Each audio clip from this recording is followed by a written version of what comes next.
Can't sleep, lad? As it happens, I'm a bit restless myself. That a novel there? Don't see many carrying those around. Bit of an odd question, but what's your real aim as a group?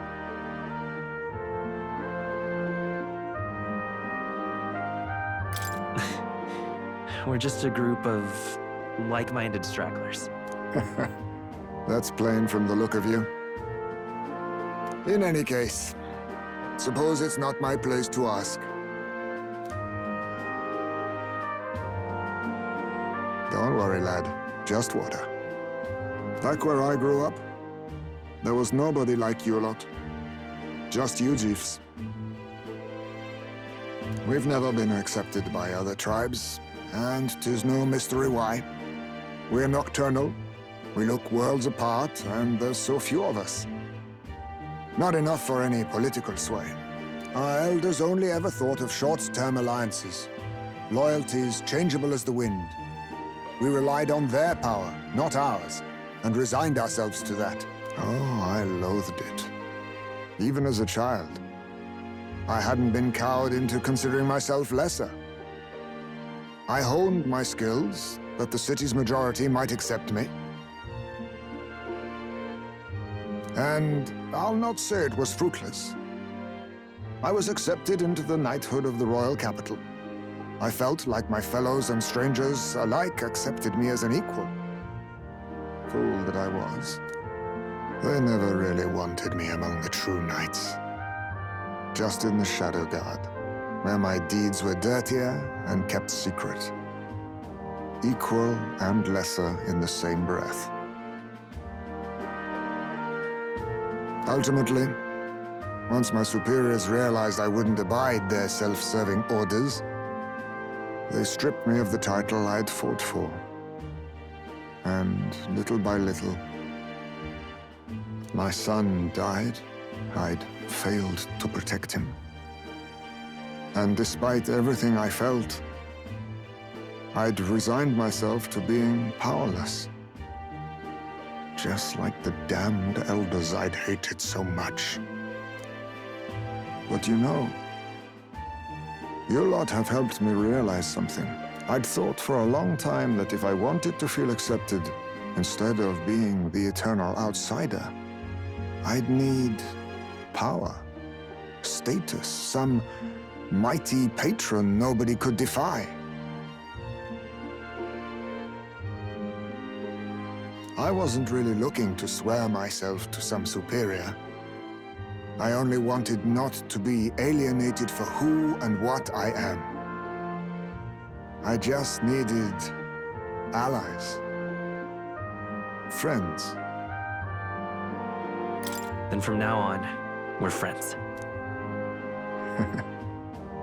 A free spirit, are you? It'll be my pleasure then.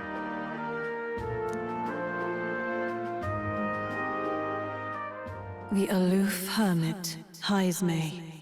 Within him dwells the virtue of the thief. Nurture thy bond with him, and a new power yet slumbering within thee may awaken.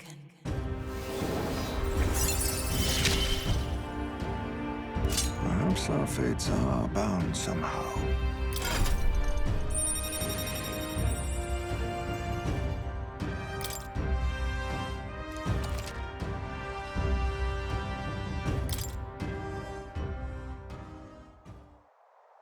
If my boy was still alive, he'd be about your age. Though he'd look absolutely nothing like you, of course. Long as we're both awake, might I have a look at that old novel of yours?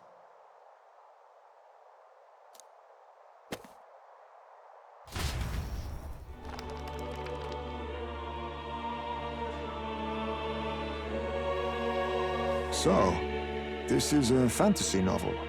This section seems to describe the Utopia's approach to discrimination. Let's see here. In this world, discrimination and inequality are forbidden by law. It is a sin to impose injustice due to one's appearance, lineage, or birth. This is the accord established between the people and the state. Well, well.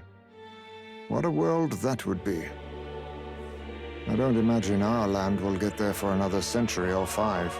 Still, I cannot help but wonder whether those ideals would please an entire population.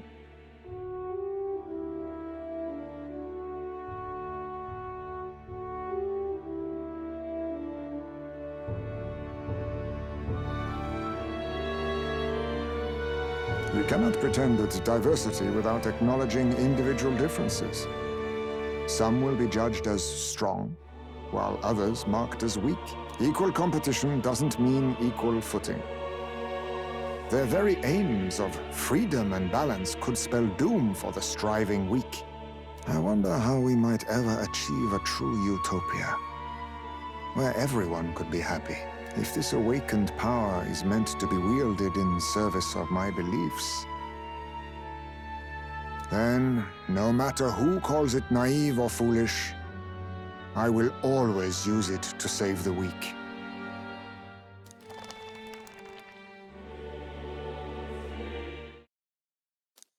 Time marches on, and the age of a new king draws nearer.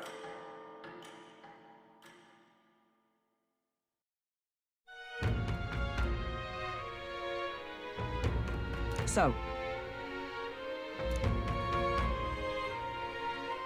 It's in your hands.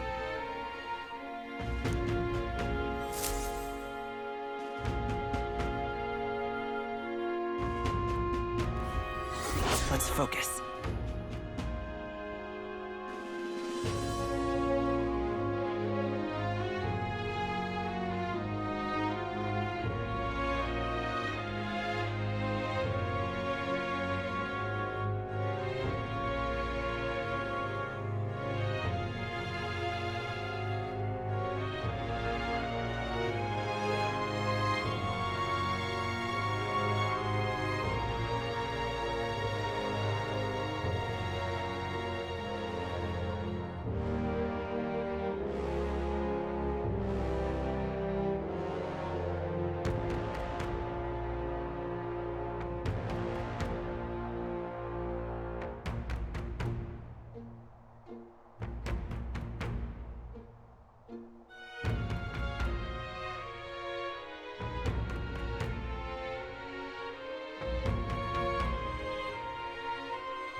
search begins. Really?